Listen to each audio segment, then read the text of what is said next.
شوفوا معايا هذا الخطر اللي كاين قدامنا. هذا الباتري ديال واحد التليفون سامسونج من الموديلات 2019 2020 فخت، بدا كتحول تخرج الباب.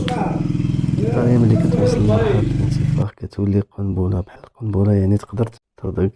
الله يحفظ تسخن. المهم غادي نشرح لكم كلشي عن المسائل. ممكن تنفجر ولا يولق على تسريب السخونه التليفون كامل.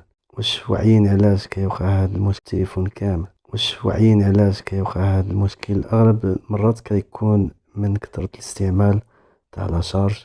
كتشارجيو طول الليل تخليه، ولا كتستعملو الشارجور ماشي دوريجين، ولا حاجة اخرى تقدر تخدم وتشارجي في نفس الوقت. ولكن الموديلات القدام ما يستحملوش هذه. الموديلات الجداد يقدروا يديروا لك هذه القضية.